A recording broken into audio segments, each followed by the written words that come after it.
Olá, bem-vindos a todos que estão aqui presentes, que estão assistindo o nosso podcast.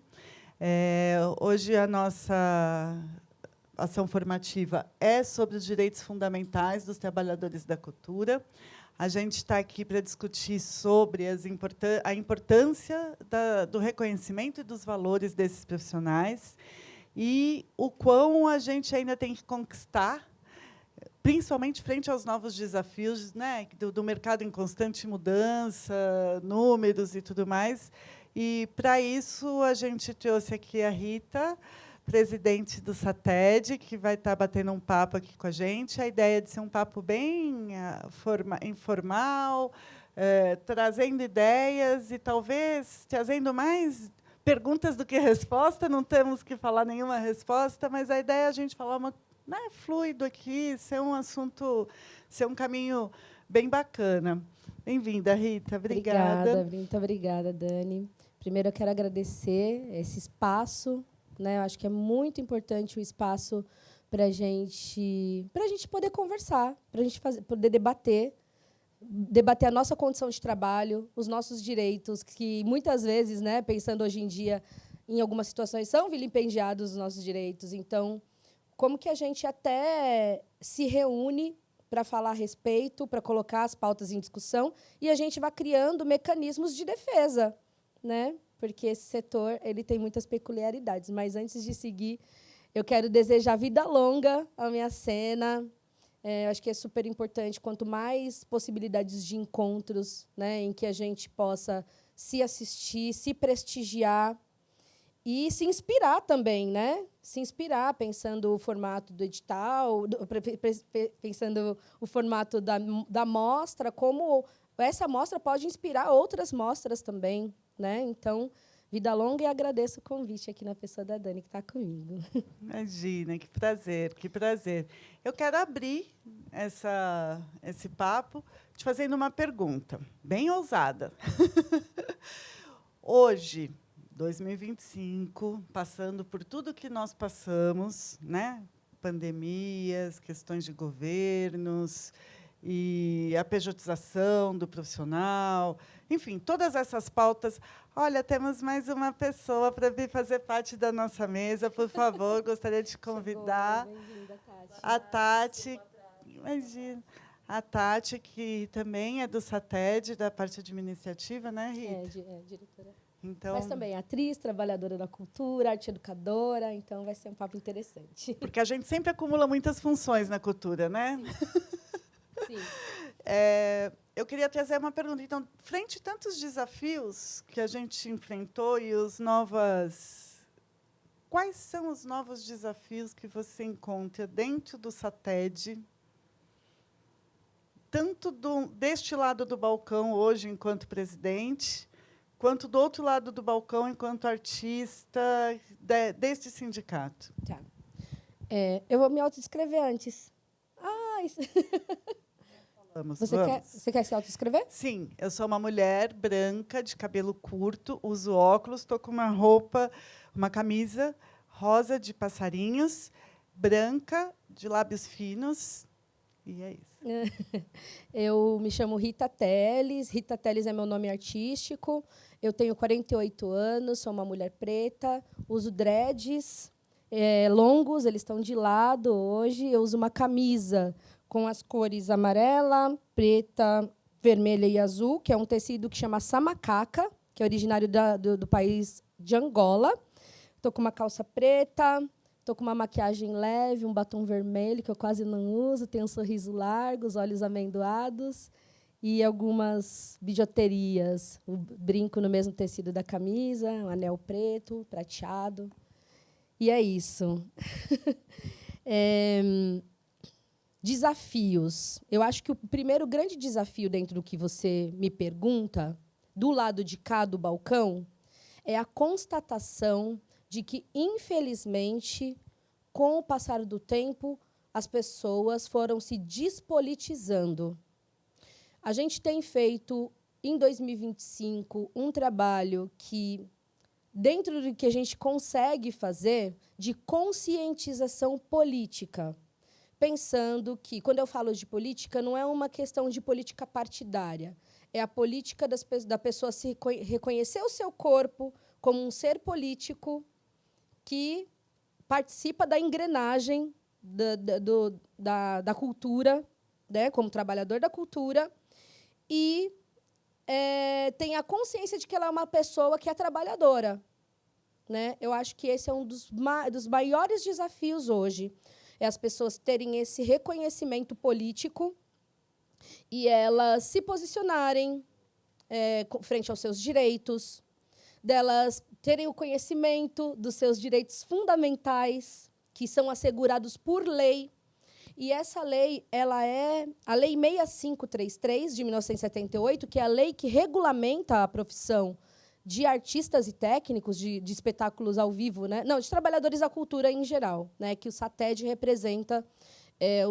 A sigla SATED é Sindicato dos Artistas e Técnicos em Espetáculos e Diversões do Estado de São Paulo. Né? É uma instituição estadual, e nem todos os estados têm, alguns acabam englobando alguns outros estados, mas aqui em São Paulo a gente representa todos os artistas de espetáculos ao vivo, exceto de dança, que tem o Sindidança, exceto de música, que também tem o Sindicato de Músicos, e exceto de técnicos em audiovisual, que aí é o Sindicine. Então, tudo que é espetáculo ao vivo, de quem está no palco, de quem está no backstage, né, pensando os técnicos em qualquer condição, exceto o audiovisual, e as artes cênicas, tirando a dança em São Paulo, é o SATED que representa, inclusive o circo. Né, são mais de 50 profissões que essa lei tem um quadro anexo que fala que esses profissionais são resguardados por uma lei e quem pode cobrar a efetividade do cumprimento dessa lei é o SATED. E muita gente desconhece isso. Você trouxe dados que são muito relevantes, e eu costumo dizer que uma delas é a reforma trabalhista e a pejotização. Embora o nosso ofício seja um ofício que não gera um vínculo de emprego, mas ele gera um vínculo de trabalho, isso tem que ser respeitado. Né? A gente não tem o sindicato patronal dos atores e atrizes, infelizmente. O audiovisual tem isso. Inclusive, a gente está negociando com produção de conteúdo, publicidade e propaganda, dublagem. Né? Tem um sindicato que representa os contratantes dessas manifestações. Né? Então, a questão da reforma trabalhista, eu acho que, mesmo não tendo esse vínculo de emprego, eu acho que ela trouxe alguns pontos que eles são muito negativos. Né? Mesmo a gente não tendo vínculo de emprego, fica uma... Falando no popular, quem paga é quem detém a condição da negociação. A gente que está sendo contratado, mesmo que a gente não tenha um vínculo, a carteira assinada, a gente vai assinar um contrato de um dia de trabalho, ou de uma temporada, ou de tantos dias de filmagem, a gente tem muito pouco poder de negociação. A gente está vivendo uma situação em que, se a gente não pegar, a gente sabe que outra pessoa vai pegar o trabalho. E outra coisa ligado a isso, que eu acho que acaba também nos prejudicando, de acordo com esse novo cenário que a gente está vivendo hoje, é a contratação de não atores, de não profissionais.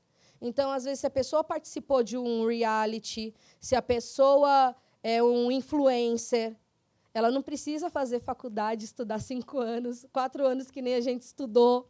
Ou mesmo quem não estudou, mas que tem uma trajetória, que sabe o posicionamento da câmera, que vai render no set, né? Que a produtora não vai estourar o orçamento de horas no set, porque a pessoa é uma profissional, ela sabe exatamente o que ela tem que fazer. E a mesma coisa no palco ou em qualquer outro segmento, que quem é profissional sabe atuar.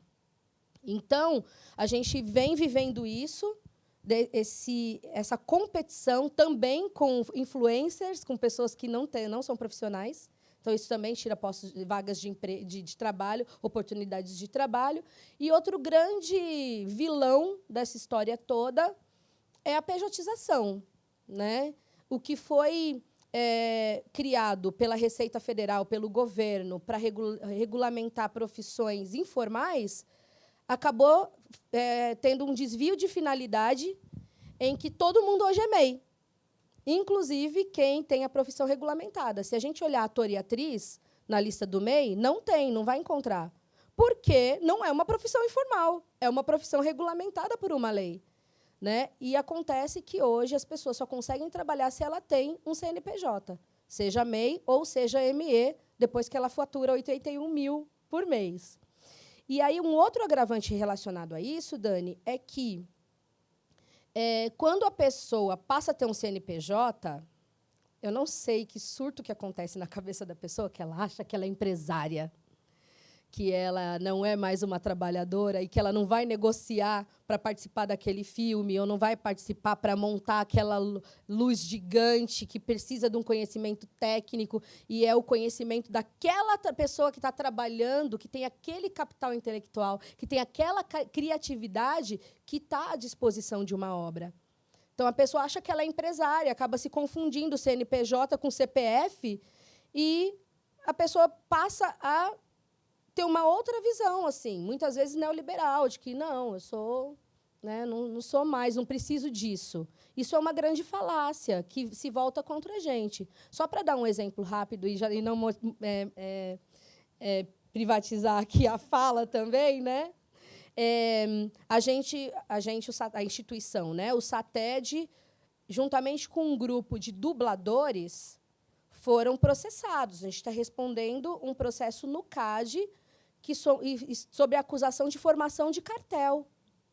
Então, um sindicato que é representante de uma classe trabalhadora está discutindo ali com as pessoas o piso mínimo, né? Eu falo que a negociação de tabela, eu falo assim, é um combinado que ninguém sai de casa por menos de quanto. Então, tem um piso ali, né, que faz sentido aquelas pessoas que trabalham no setor criarem, e, a partir disso, tem essa tabela. De acordo com a carreira da pessoa, né, a pessoa vai... Né, muitas vezes a nossa carreira vai ascendendo e você vai mudando os valores. Né? Então, é um piso, um valor é referência, o nome já diz, é piso, vai partir de. Então, esse grupo de trabalhadores, junto com o sindicato, discutindo isso, por ser vários trabalhadores que têm um CNPJ, foram acusados de um grupo de empresários formando um cartel. Isso é muito grave. Isso é muito grave justamente porque a gente está sendo visto como empresário quando o serviço que a gente está prestando, nem gosto de falar, né, mas o trabalho que a gente está desenvolvendo não é uma prestação de serviço, é um trabalho que está sendo desenvolvido, é um trabalho personalíssimo. Se fosse uma empresa, eu tenho esse prestador de serviço, mas hoje ele não pode, então vai o outro aqui. Não é um trabalho assim. Você foi escolhido porque você é aquela pessoa, é um casting. Você foi escolhida a sua pessoa por conta da sua voz, por conta do seu físico, né? Então não pode outra pessoa ir no seu lugar desempenhar o trabalho que só você pode fazer. Então tem esse agravante. Então, em torno disso tem outros desdobramentos também, né? Tem o mecanismo de defesa, que é o projeto de lei, né, para regularizar as novas formas de contratação, né? Porque a Lei 6533 ela é um braço, ela vem da lei trabalhista, né? Mas a gente precisa entender as particularidades do nosso setor. Não sei se a Tati quer complementar, fica à vontade, tá, Tati, para ir falando. Eu tenho uma dúvida que talvez a Tati seja boa para responder. Que você falando aqui me deu start. Eu trabalho muito com leis de incentivo, tanto na análise quanto na prestação de contas. E uma das grandes dificuldades é a contratação da pessoa física. Por que dificuldade? Porque esses impostos estão cada vez mais unificados. Então, quando eu faço a contratação de uma pessoa física, eu tenho que fazer o guia de recolhimento. Eu tenho que pagar o ISS, o INSS e o IR, que são impostos unificados. O INSS vem junto com o Prolabore da minha empresa. Então, eu tenho muita dificuldade, na hora de prestação de contas, de mandar aquela guia de recolhimento único e falar: este daqui é sobre a contratação da Rita. Esta daqui é sobre a contratação da Tati e este daqui é meu Prolabore. Muitas prestações de contas não aceitam. Então, por conta disso, eu prefiro, enquanto contratante, 1 milhão de vezes contratar uma PJ. Primeiro, eu vou poder pagar melhor aquela pessoa que eu estou pagando, porque eu não vou ter que fazer essas retenções. E, segundo, porque eu vou poder ser reembolsada, porque, senão, eu não consigo ser reembolsada. Como que a gente lida com isso? Então, quer dizer, a própria lei, que deveria nos proteger, ela nos prejudica. As leis de incentivo, os editais, os prêmios e a própria forma de recolhimento das tributações, né? Olha só, tem muitas coisas que eu acho que acabam se voltando contra a gente. E uma delas é assim, eu sou a pessoa que eu reconheço toda e qualquer política pública de cultura. Mas, fazendo uma análise crítica sobre a Lei Rouanet, eu costumo dizer que ela é uma lei que foi feita para o trabalhador e ela se voltou contra a gente. Em qual sentido? Você tem uma lei de renúncia fiscal. E aí as empresas têm o setor de tributos e têm o setor de marketing. Antigamente, as empresas tinham uma linha de orçamento de investimento direto da área de marketing, de publicidade, de propaganda. E aí, quando surge a oportunidade de você vincular a sua marca a uma produção artística, você não vai querer vincular a um artista que não é conhecido. Entendeu? Desculpa. Então, essa política pública, ela acaba sendo... Primeiro que a gente precisa reconhecer o processo e entender quais, de fato, produtores, né, e artistas têm condição de competir, de concorrer, em função do conhecimento técnico mesmo, né, que é esse processo. Você que é super experiente, você está falando da questão da prestação de contas, né? Mas tem um processo que aprovar na lei não é a coisa mais difícil. Que se o seu projeto é relevante e você justifica tudo o que você pretende fazer, caso você capte, beleza, está tudo cumprido ali de acordo com o que pede a regra, a lei. E nos prêmios também. Nos prêmios e editais com a Lei Aldir Blanc, né, que numa época que atendeu muitos os estados e tal, o que teve de pessoas que não sabiam, e eu falo que eu com total autonomia, porque como eu trabalho com prestação, muita gente mencionando, Dani, por favor, você consegue me ajudar? Cheguei nesta etapa do projeto. E agora? O que eu tenho que fazer? Sim. As pessoas me acham no Instagram, não me conhecem no Brasil inteiro. Olha. E agora? O que eu faço? Eu faço, você fez isso? Quando você pagou, você reteve? Não. Eu que tinha que reter. A lei diz que é você que tinha que reter. Meu Deus, e agora? Então, só para concluir, aí nesse ponto, falando desse processo de acesso mesmo, né, se você pensar o processo de captação de recurso, não é qualquer produtor que está perto de quem tem o contato com quem tem o dinheiro. Então, tem isso também, e tem o interesse das marcas quererem vincular a sua imagem, a sua marca a grandes figuras conhecidas. Então, isso acaba segmentando dentro da política pública quem é que tem acesso, quem é que tem direito, quem é que tem condição. Né? Embora muitas produções, óbvio, tenham a consciência de distribuir o recurso, contratar profissionais, pensar principalmente em ações afirmativas dentro das suas contratações, né? Que isso é um compromisso das produções em 2025 mesmo. Né? Mas eu falo que a gente perde nesse sentido, que é algo que tinha uma finalidade e teve aí um desvio de finalidade. Né? Quer complementar? Você pegou o microfone? Tá. Oi, gente, Agora boa tarde. Bom, só queria fazer um complemento na fala da Rita com relação à questão dos desafios, né? Que eu acho que isso que ela trouxe é bastante pertinente, a questão da despolitização da nossa categoria, né? Não gosto muito de usar o termo classe, que eu acho que está num lugar superestimado, né? A classe artística, né? Aquela coisa mais... Mas acho que a categoria em si, como qualquer outra categoria de trabalhadores... E, então, é isso, né? Essa despolitização é num lugar, talvez, até onde não nos reconhecemos enquanto trabalhadores, né, da cultura, e sim a pessoa artista, né? E aí, nesse sentido, a gente tem esse fator da falta de do senso de coletividade. Então, quando a gente diz que o Sindicato dos Artistas tem pouca adesão do seu público, eu acho que é um pouco devido a esse fator, né? Quer dizer, é diferente você ter um sindicato com uma categoria que está organizada em uma instituição ou um lugar físico onde as pessoas chegam para trabalhar, se trocam, se conversam, falam sobre seus desafios e direitos quase todos os dias. A gente acaba ficando um pouco nessa falta de senso de coletividade e questões muito individuais nos atravessando sempre. Tanto que, curiosamente, os nossos setoriais, né, que a gente chama de setoriais dentro do sindicato, até por essa diversidade de profissões, como a Rita trouxe, né, quer dizer, são mais de 50 profissões, os setoriais que mais acabam se organizando de uma forma mais incisiva dentro do sindicato são esses que, porventura, têm uma contratação mais palpável, né? Então, diferentemente de atores, atrizes ou técnicos que fazem um job paralelo, mas pessoas que, de fato, estão, por exemplo, em alguma empresa e que trabalham ou num setor que tem essa troca frequentemente.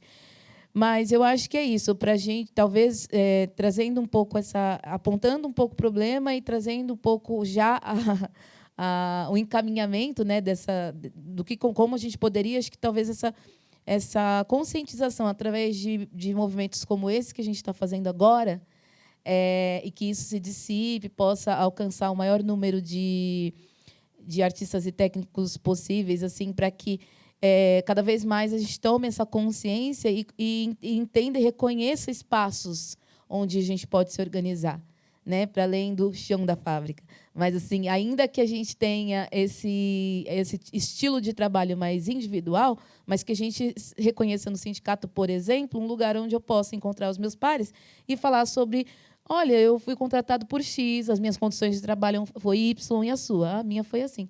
E aí, nesse bate-bola, a gente consegue encontrar mais as problemáticas, assim, de forma mais nevrálgica, e tentar se encaminhar para a emancipação dessa precarização, porque é uma categoria muito precarizada. Que a gente tem uma coisa também de uma categoria, como vocês falaram, com 50 profissões distintas, e que cada uma com perfis muito específicos também, né? Porque, por exemplo, o artista, né, o ator, a atriz, o performer, o que trabalha com a sua imagem, o diretor, talvez, né, o iluminador, esses assim, ele ainda tem um notório saber, né? Ele tem um histórico de trabalho onde eu falo: vou montar um espetáculo que fale sobre uma atriz que é muito grande, não sei o quê. Você já tem um perfil ali que você vai pontual. O caso do técnico é isso. Você contrata a empresa que vai entrar com o técnico. Se é a Maria, o João, eu quero alguém que vai lá soltar o som, né? No caso do produtor, também. É o cara que vai estar lá prestando a conta. Não quero saber se ele não tem a minha cara lá, né? Não é a minha imagem que está. Então, são duas formas diferentes de lidar também com esses dois tipos de profissionais, né? Aquele que é a imagem dele, e aquele que é o histórico de trabalho, não é? Gente, de certa forma, sim. Mas, muitas vezes, e isso a gente aprende na prática, ali com cada setorial mesmo, então, o setorial da técnica, que tem profissionais que, né, a gente acaba vendo sempre, porque ou é uma instituição que... Vamos pensar, o SATED hoje, né? Tem os técnicos do SESI, os técnicos do SESC, os técnicos da Funarte, dos CELS. E aí, os técnicos dos CELS, dessas instituições públicas, eles trabalham sobre trabalho terceirizado. Então, é uma empresa prestadora de serviço. Eles não são CLT, eles são CLT dessa terceirizada. Agora, o SES e o SESC, não. Eles contratam no regime CLT. Mas o que a gente aprende da proximidade com o técnico de muitas vezes, isso é uma reivindicação muito forte, assim, principalmente das técnicas mulheres, de muitas vezes o técnico ser visto como o artista também. Porque ele não, muitas vezes não é só a pessoa que opera, é a pessoa que é um engenheiro de som e que ele vai criar ali junto com o diretor. A hora que o diretor teve essa ideia que você falou, de vou pensar, não, é uma atriz que está numa condição tal. E aí, se ele tem o técnico ali junto com ele, então ele tem essa construção também pensada criativamente. Isso é uma reivindicação muito grande que vem por parte, principalmente, das técnicas mulheres, né? Que às vezes a gente tem essa visão que é só da operação, mas tem toda a criação, né? Se você vai posicionar o PA ali, não é porque ele não está ali por acaso, ele foi pensado de acordo com a estética da peça, né? Então tem essa reivindicação também. Eu acho que é interessante, porque vou voltar um pouquinho para um dado que você trouxe na fala anterior, que é com relação à lei Aldir Blanc, né, que na pandemia a gente ficou naquela condição em que muita gente, vários artistas, deu o que tinha, muitas vezes de graça, e foi uma coisa que eu falei para as pessoas, assim, que eram mais próximas a mim, né? Eu também sou produtora. Falei, gente, não coloca na rede qualquer coisa a qualquer custo, porque é a única coisa que você tem, e a gente não sabe até quando a gente vai nessa situação. De repente, vai ser ali a sua única moeda de troca, aquele vídeo que você tem. E numa ação de desespero, na pandemia, a gente colocou um monte de coisa nas redes, né? Mas tudo isso para dizer que a lei de emergência ela trouxe um dado novo para o setor de quantidade de fazedores de cultura mesmo. Que teve o dinheiro do federal que veio, e, em função dos prazos, aqui no estado de São Paulo, por exemplo, pagou-se 98% de todos os projetos inscritos. E tinha que pagar. E só não pagou os outros 2% porque não tinha a menor condição, porque a pessoa não tinha documentação para firmar um contrato com o poder público, porque tem as particularidades, né? E particularidades, só fazendo um parênteses, particularidades essas que você colocou, de gente que gastou 100% do dinheiro, recebeu recurso no CPF e não sabia que ia ter que declarar a renda sobre isso. Na época, a gente discutiu muito sobre como não fazer a retenção, como não enquadrar esses trabalhadores numa lei comum de ter que pagar imposto, retenção do imposto de renda, que aí é um sistema mesmo da Receita Federal, mas como que as pessoas não sabiam que tinha que separar aquele dinheiro. E a gente trabalhou muito na pandemia, dando cursos, e ainda assim não foi o suficiente, né? Porque muita gente caiu na malha fina da pessoa, assim, o comentário mais inocente que eu ouvi foi: nossa, esse dinheiro na minha conta, então eu acho que eu vou comprar um carro.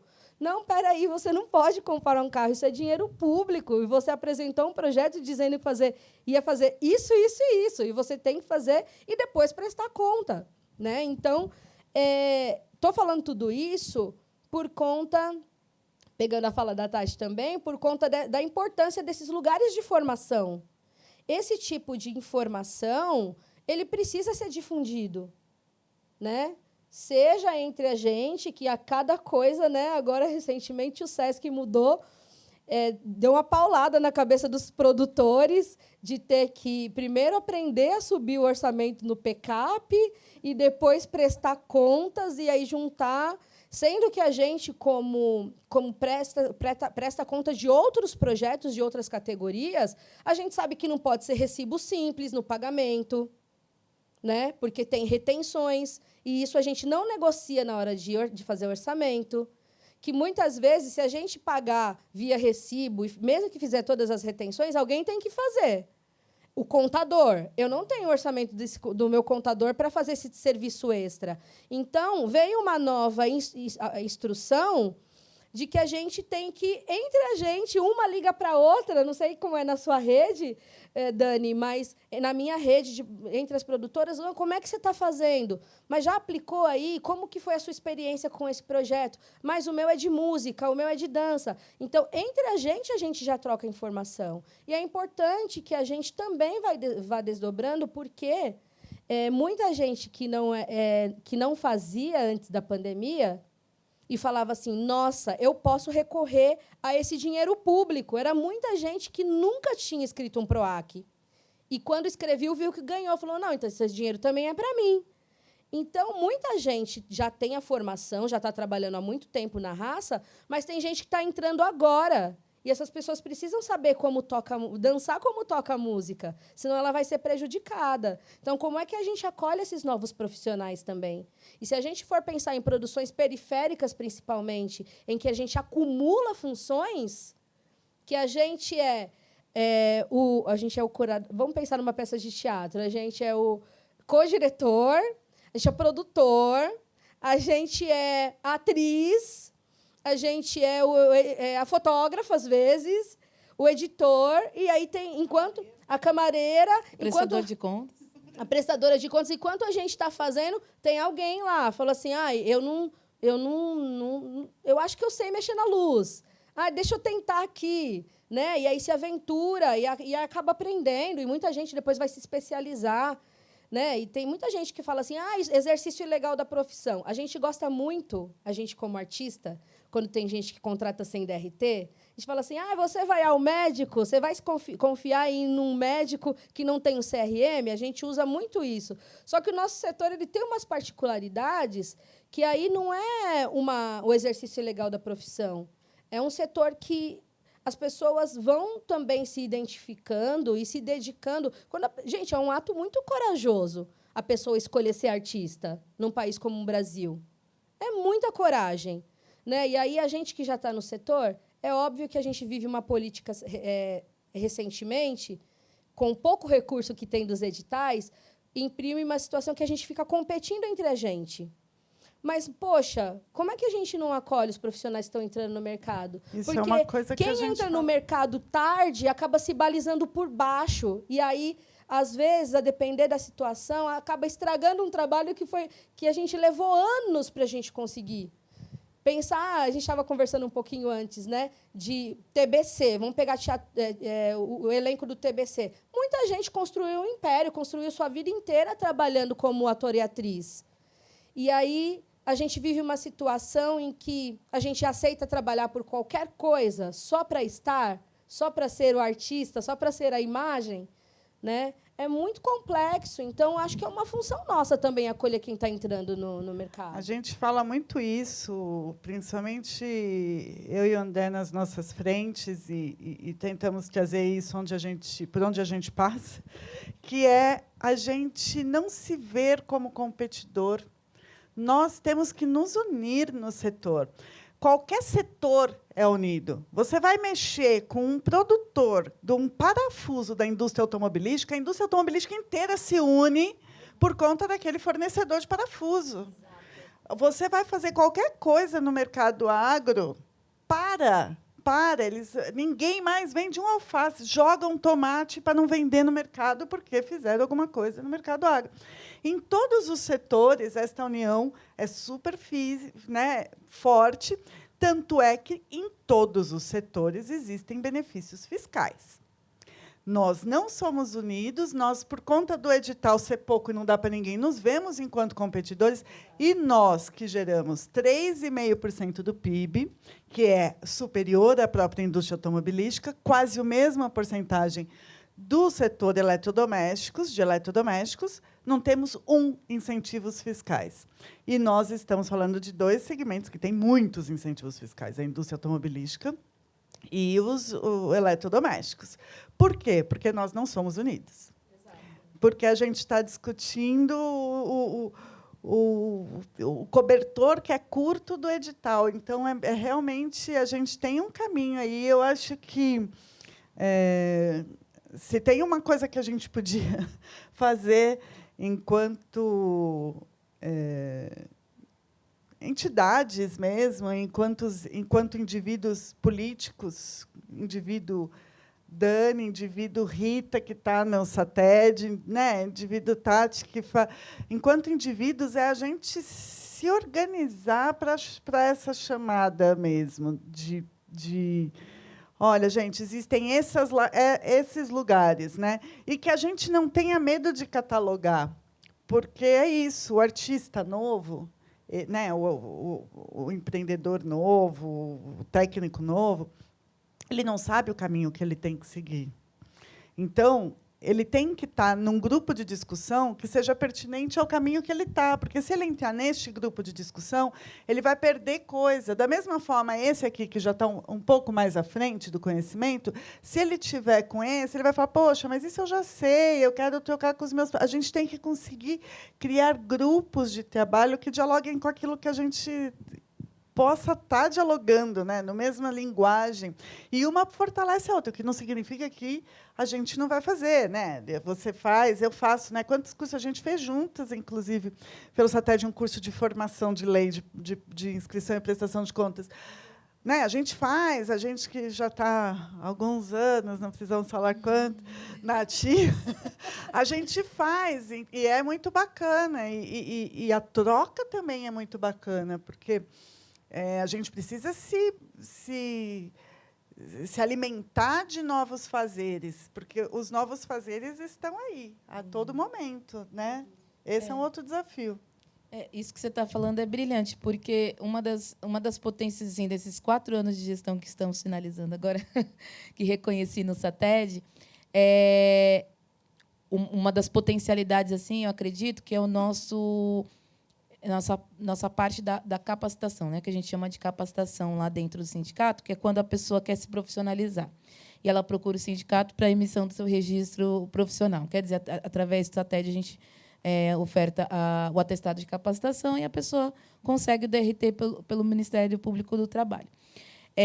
Essas pessoas que recorrem ao SATED, muitas vezes são pessoas jovens, né? Outras não, mas assim, muitas vezes pessoas jovens que estão ingressando agora, né? E aí a gente oferta uma palestra sobre a questão do mercado em si. E assim, por vezes eu tive a oportunidade de estar na palestra, e assim, é muito mágico assim você olhar aquela sala cheia, né? A gente acaba fazendo essas palestras em modo virtual para contemplar todas as pessoas, né? Como a Rita falou, é um sindicato de nível estadual. E aí, se a gente escolhe um espaço, a gente, né, acaba dificultando o acesso das pessoas para ir até esse lugar. Então, a gente faz na plataforma do Zoom mesmo. E aí é muito lindo, assim, você vê as pessoas ouvindo, participando da palestra e brilhando o olho, porque lá a gente traz informações que talvez artistas mais velhos nunca tinham ouvido falar. Né? E aí eu falo isso muito num lugar apropriado também, porque eu fui essa pessoa, né? Antes de acessar o campo, antes de conhecer o SATED, eu também não tinha informações sobre essa questão da regularização da lei, né? Já era uma pessoa com DRT, né? Mas eu não tinha tido essa formação. Então, e aí quando a gente fala sobre isso na palestra e as pessoas falam, nossa, sério, né? Tem esse histórico, né? Porque é isso também, a banalização da questão do DRT, por exemplo. Tem muitos artistas que são contra ao fato da exigência do registro, né? Mas aí, quando a gente contextualiza, a gente fala, olha, por muito tempo foi uma luta regularizar essa profissão, né? Não é só sobre dizer você é ator e você não.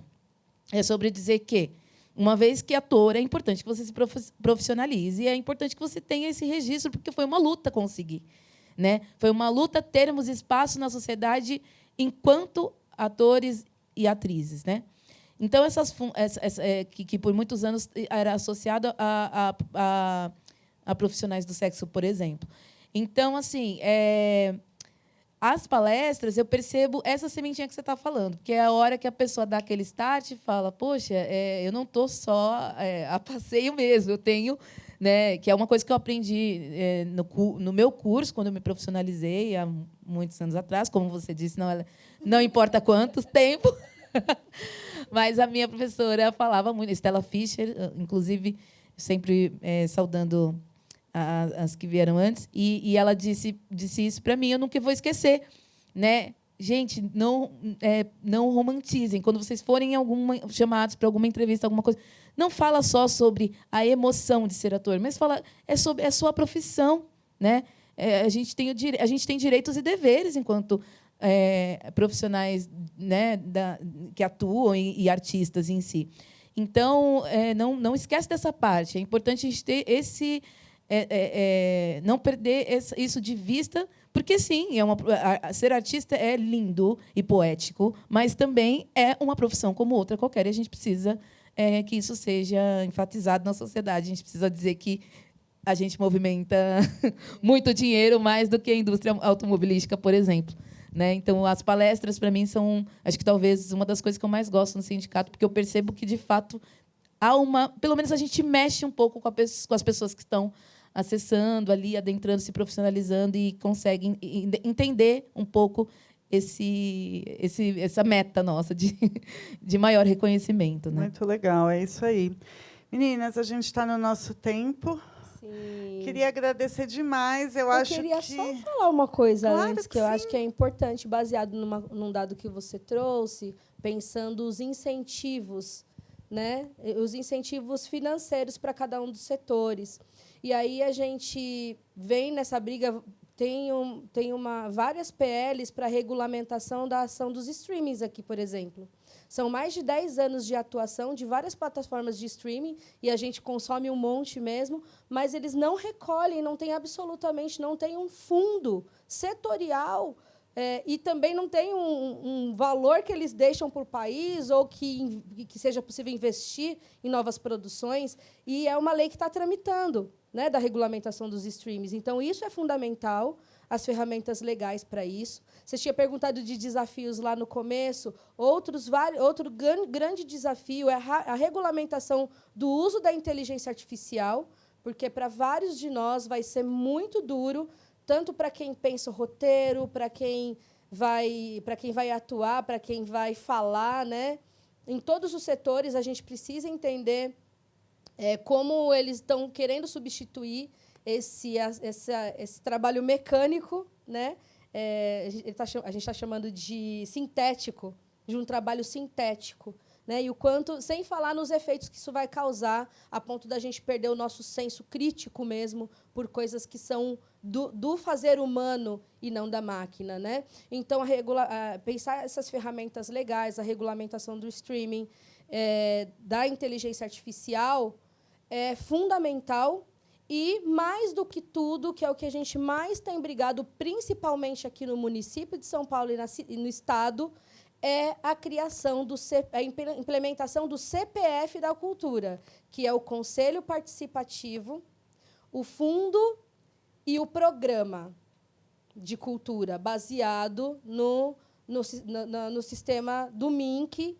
E aí tem muitos estados e municípios que já implementaram, mas São Paulo são uma cidade e um estado que não tem o conselho, por exemplo, com participação. Então, isso acaba fazendo com que a PNAB, a Paulo Gustavo, ela não seja implementada na sua totalidade de acordo com a origem da lei, que é democratizar, que é desburocratizar para que o dinheiro chegue nos trabalhadores da cultura e não fique retido em algumas camadas. Então, a participação popular, a participação das pessoas, propõe com que o dinheiro seja melhor distribuído e não fique só retido, né? Então, isso é muito importante brigar por isso. E, por último, só para finalizar, a gente tem o Marco Regulatório da Cultura, que é o que tira os nossos fazeres das contratações comuns. Então, por exemplo, tem uma lei de licitação que a obra que está tendo aqui fora e a contratação do nosso show,